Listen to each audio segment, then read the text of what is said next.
They found his teeth before they found his name.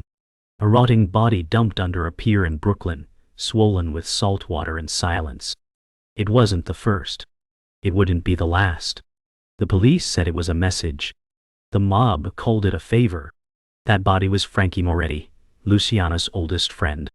The man who once saved his life, now just meat in the harbor.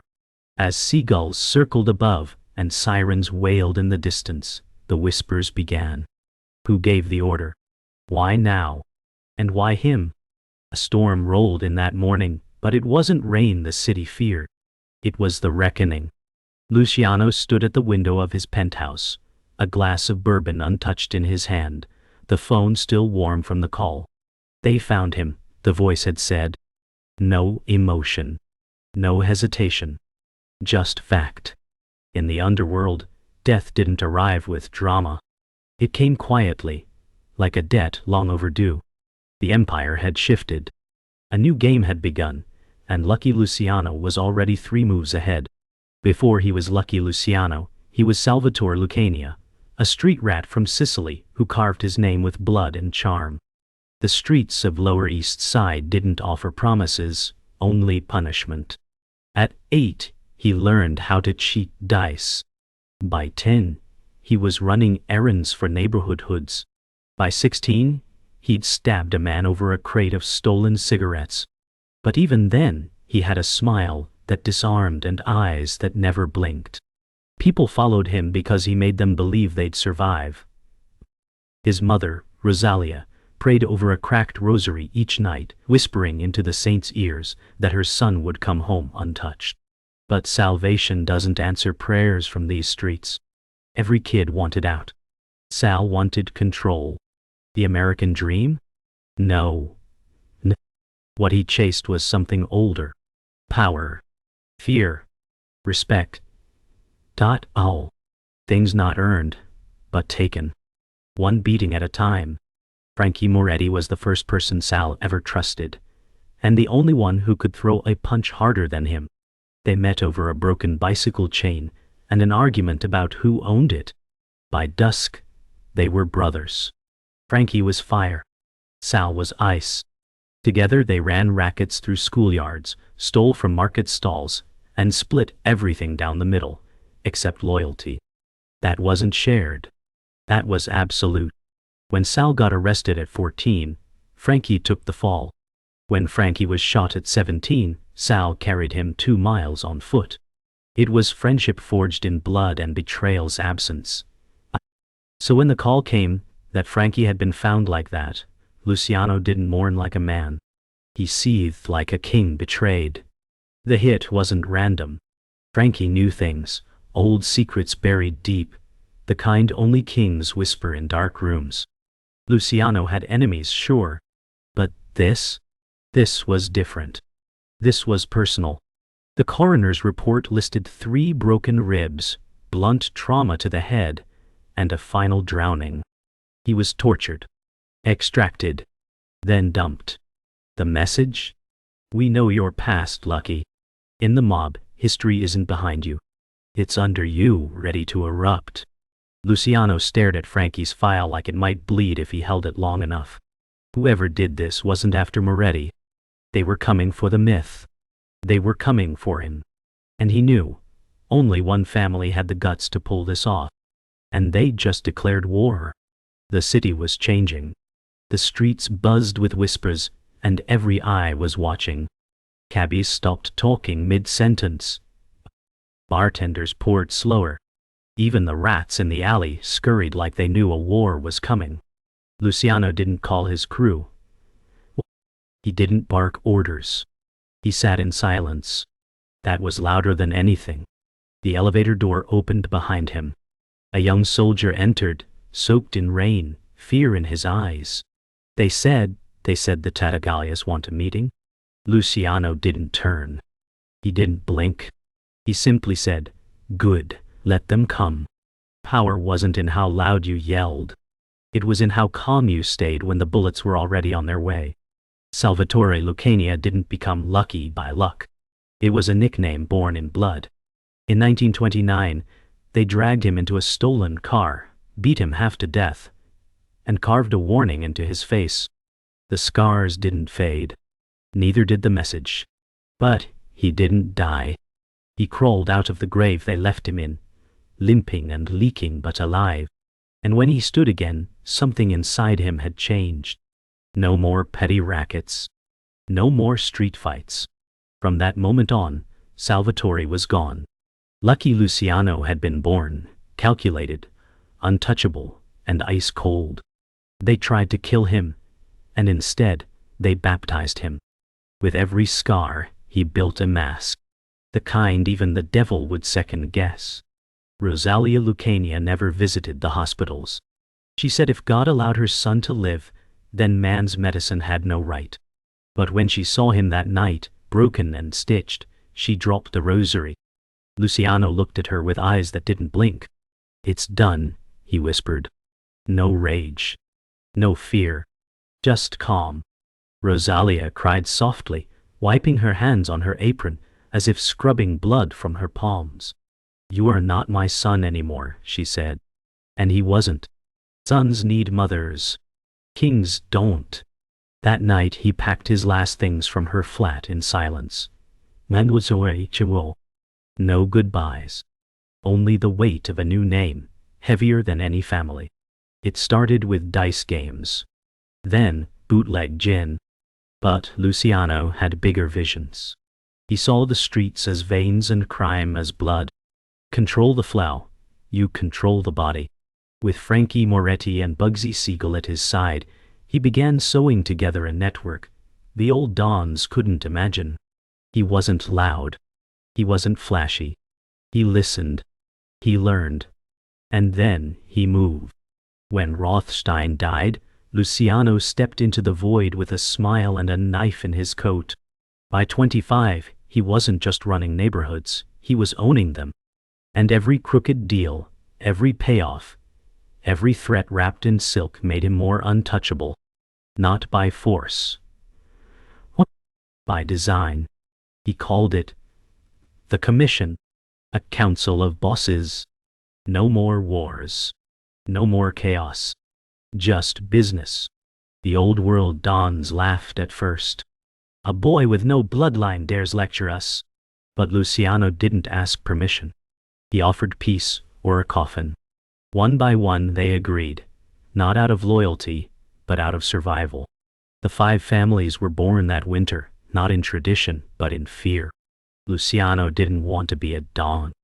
He wanted to be structure, the invisible spine of the underworld. And he became it. While others looked for glory, he built systems. And in those systems, he hid his power in plain sight. But it always came back to Frankie. Even as the empire grew, Luciano never moved without him. Frankie was his compass, the only man who could call him Sal and live. They sat on rooftops, not as bosses, but as boys with too many sins behind them and no exit ahead. "You ever think about getting out?" Frankie once asked. Luciano didn't answer. He didn't need to. The silence said it all. Power wasn't a prize. It was a trap. And they were already too deep. So when Frankie vanished, it wasn't just a loss. It was an unraveling. The only thread holding Luciano to his past had just been cut. It started with whispers. A missing shipment. A dead courier. A payoff that never reached the judge. Luciano didn't panic. He calculated. Chaos was just information in disguise. But something was off. His soldiers were nervous. His lieutenants lied with their eyes. Someone had flipped. Trust in this world was a ghost, and now it haunted him. He summoned his captains one by one. Smiles, cigars, and questions that bled truth. "Who's been talking?" he asked. No threats. Just a calm that made men sweat. One of them cracked. He didn't cry. He begged. Luciano leaned in, eyes cold as marble. "I don't punish rats," he said. "I erase them." That night, the body count started climbing, and Luciano knew the walls were moving. The streets felt colder. Men watched each other with side eyes instead of smiles. Cops showed up where they shouldn't. A brothel was raided. A gun shipment vanished at the docks. Luciano lit his cigarette slower now. He didn't trust the air. Even Bugsy started asking questions with the wrong tone. "We're slipping, Lucky," he said. "You bleeding somewhere we can't see?" Luciano didn't answer. He just stared out the window. Empires don't scream when they fall. They whisper. And the whispers were deafening. He needed clarity. He needed loyalty. But most of all, he needed to find the ghost with the knife. The betrayal came in a whisper wrapped in silk. A girl named Dahlia, once Frankie's favorite, now sipping brandy in a rival's club. She had a new name, a new dress, but the same eyes. Luciano sent a man to talk. She slit his throat with a hairpin. Message received. This wasn't a turf war, it was a message war. Luciano remembered Dahlia laughing with Frankie, barefoot on rooftops humming Sinatra. Now she was painting her lips with poison and selling secrets like cocktails. He didn't feel rage. He felt calculation. "She was never ours," he said quietly. And in that truth, something snapped. The past was now a threat. And threats were meant to disappear. Luciano didn't blink when they found Bugsy's man in pieces behind the butcher shop. That was protocol now. Blood was punctuation. But behind the bodies was a pattern. Locations. Timing. Precision. Someone inside was feeding blueprints to the enemy. Not a street rat. Not a hustler. This was someone close. Someone who sat at the table. He called in Meyer Lansky. If there was anyone who could smell deceit, it was Meyer. "It's not one of us," Lansky said after a long pause. "It's all of us. We're bleeding from the inside out." And Luciano realized this wasn't war anymore. It was rot. He found the mole, the way all truth comes out, in greed and fear. One of his capos had been seen visiting federal buildings in the Bronx 3 times in 1 week. It was enough. Luciano didn't scream. He invited him to dinner. Candlelight. Pasta. Old music. The capo sweated through the meal. Luciano poured wine. "I know," he finally said. The capo dropped his fork. No defense. No lie. Just silence. Luciano stood, buttoned his jacket, and nodded to the 2 men behind the door. "Take him somewhere quiet," he said. Trust wasn't broken. It was incinerated. From that night, Luciano trusted only silence. The call came from a payphone in Hell's Kitchen. The voice was soft. Familiar. Dutch. "You should have stayed in the old world, Lucky." Then the line went dead. Luciano stood still. He hadn't heard that voice in years. It was Carlo Tattaglia, thought buried under bribes and silence. A ghost with a grudge. Carlo's brother had vanished during the commission's rise. Word was, Luciano gave the nod. Now the past had come home, not with a gun but with a whisper. Luciano knew what this meant. It wasn't about money. It wasn't about power. This was personal. The devil he forgot was back, and he remembered everything. The Tattaglias weren't just back, they were bold. One of Luciano's safe houses exploded in Queens. No bodies, just ash. Then his man in Harlem was found nailed to a church door. It was a signature, a taunt. Luciano didn't flinch. He held a meeting. The room was full, but the loyalty was thin. "He's after more than territory," Luciano said, voice cold and even. "He wants to shake the foundation." Meyer Lansky whispered, "He's trying to unmake you." That night, Luciano drew a map across his desk. It wasn't of the city, it was of pressure points. People, secrets, weak links. This war wouldn't be fought on the streets. It would be fought in silence, in secrets, in shadows. But Carlo wasn't playing alone. A whisper reached Luciano's ear. Someone inside the commission was feeding the fire. Betrayal had become a trend. Luciano turned to Meyer again. I need the truth, he said. Lansky delivered in 2 days. A man named Don Federico, head of the smaller Long Island family, had met with Carlo 3 times that month. When confronted, Federico didn't deny it. The world changes, he said. You're not the future anymore. Luciano didn't raise his voice. He simply nodded. Then, neither are you. That night, Federico's car exploded on 5th Avenue. And the commission learned. Siding with ghosts only leads to ashes. Luciano walked into Dahlia's club alone. No guards. No weapon. Just certainty. She was already waiting, draped in silk and shadows. Come to dance or to kill, she asked. He smiled faintly. To ask why. She sipped her wine. You buried Frankie with your ambition. I'm just digging up what's left.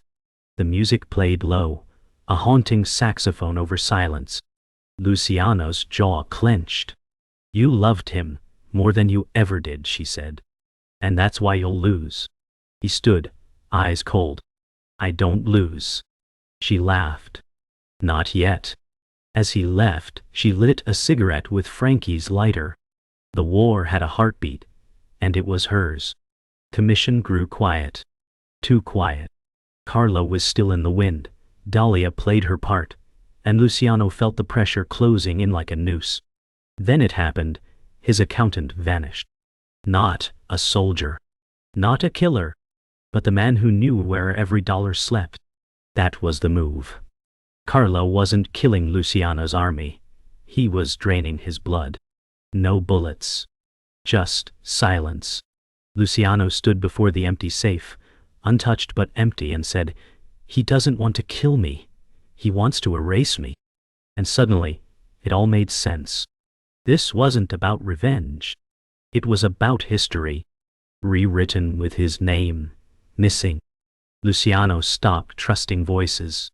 Now he listened to movements. Who visited whom? What time the lights turned off? Who smiled too long? The city had become a map of ghosts and lies, and he was drawing in blood. He began moving in shadows, back entrances, fake names, double decoys. His enemies weren't just coming for his empire. They wanted his legacy, his name, his myth.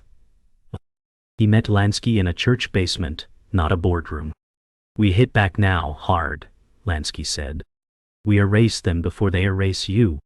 Luciano looked at the crucifix on the wall. God's house isn't built for ghosts like us. Then he nodded. Burn it all. First came the arsons. 5 Tattaglia fronts burned in one night. Clubs, casinos, safe houses, reduced to smoke. Then bodies, a lawyer in the East River, a cousin in a barber chair, a banker in his bathtub. Luciano moved like a phantom. No fingerprints. No warnings. Only aftermath. Newspapers whispered of a new war. But no one dared name the generals. Dahlia watched from the sidelines, amused. Carlo? Silent. The city? Bleeding. Luciano didn't want revenge. He wanted erasure. And in the flames the message was clear. I built this kingdom in silence, and I will bury you the same way. But Carlo struck back. Not with fire, not with bullets, but with betrayal. Luciano's man in City Hall flipped. Overnight, licenses vanished, cops stopped listening, judges turned silent. The system bent, not to law, but to vengeance.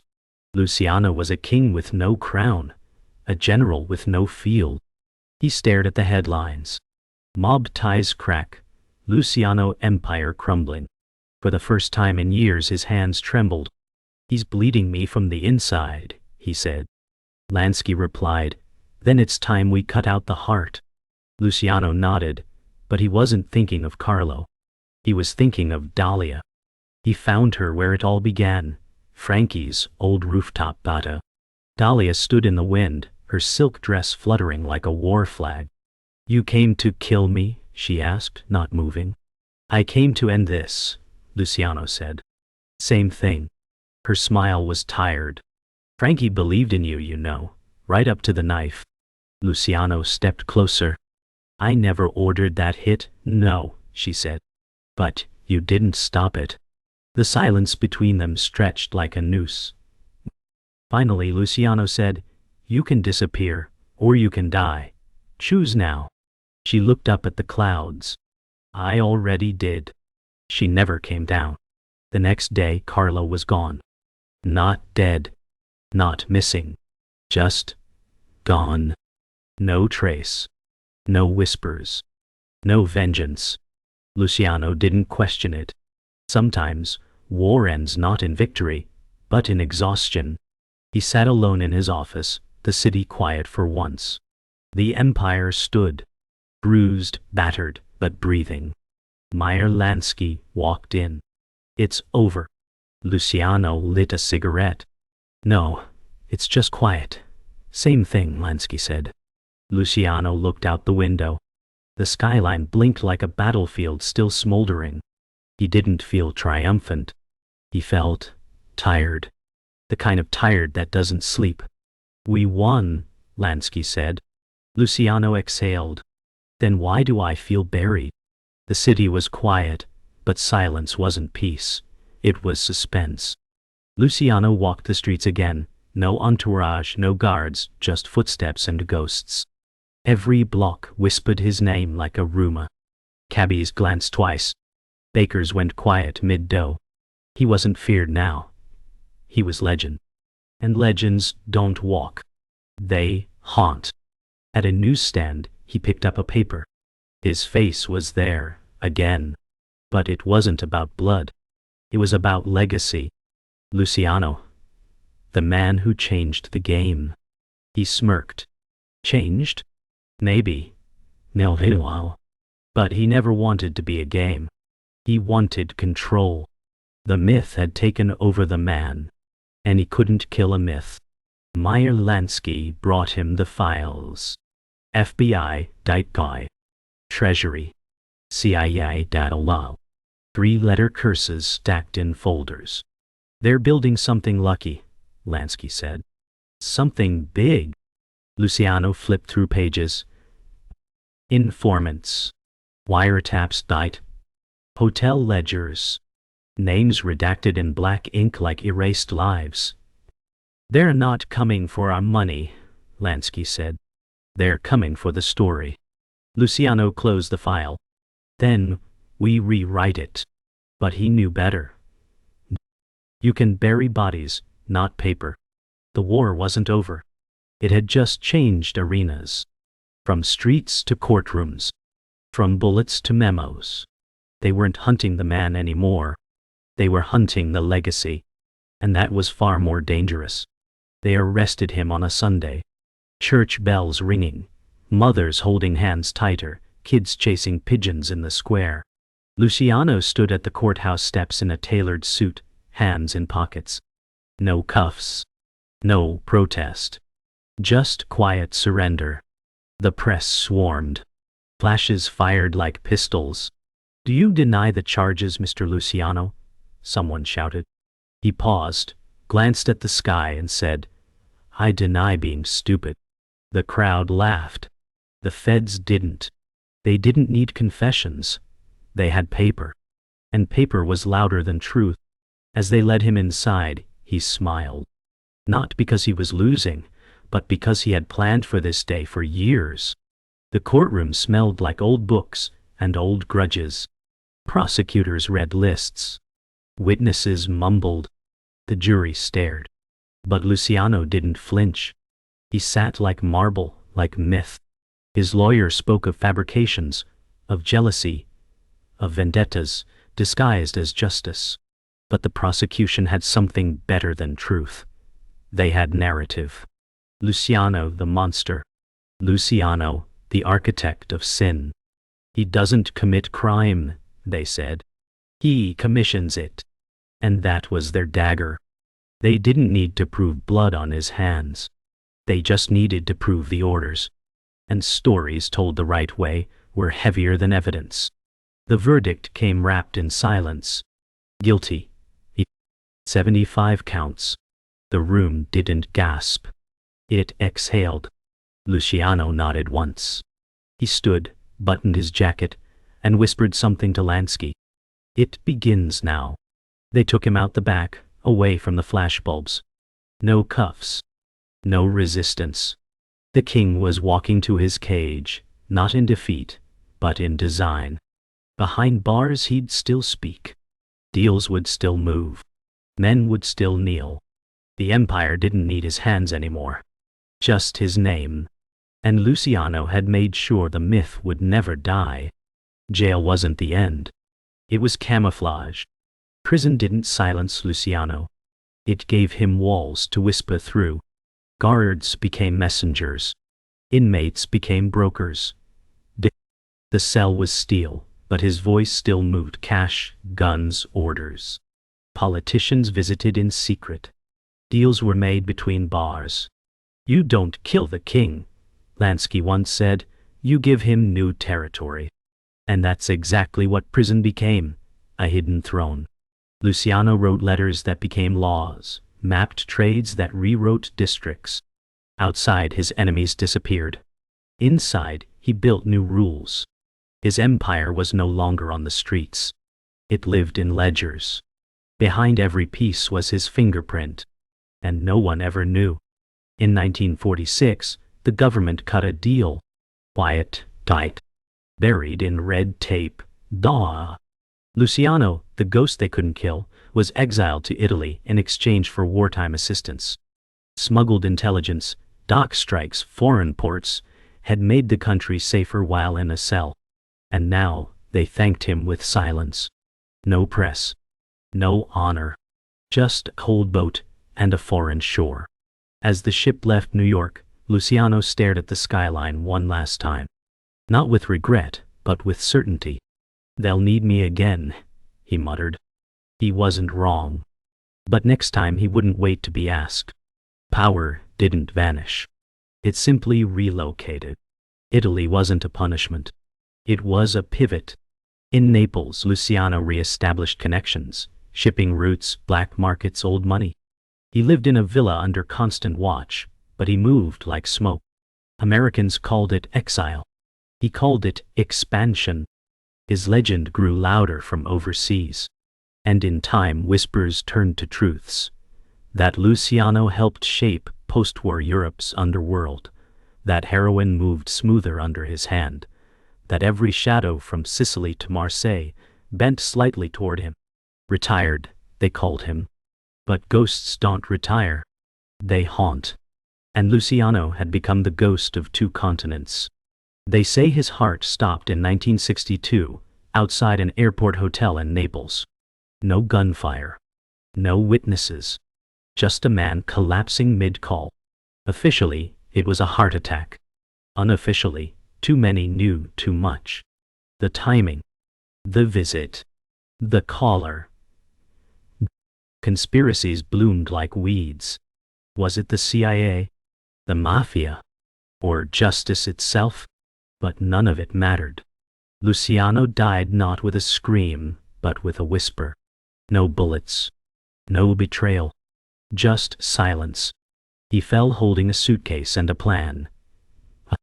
Until his final breath, he moved like a king. And in that last second, the myth sealed itself. Death didn't defeat him. It confirmed him. They buried him in Queens, beneath marble and myths. But the story didn't end there. His name was scrubbed from records, then reinserted by scholars, dramatized in film, whispered in boardrooms. Some say he was evil. Some say he was necessary. But all agree, he changed everything. The 5 families still breathe. The commission still whispers. And America's underworld still walks the blueprint he drew. Lucky Luciano didn't die in Naples. He transformed. Into a symbol. Into a code. Into silence. "There's no retirement plan for ghosts," Lansky once said. He was wrong. Luciano found one. It's called immortality.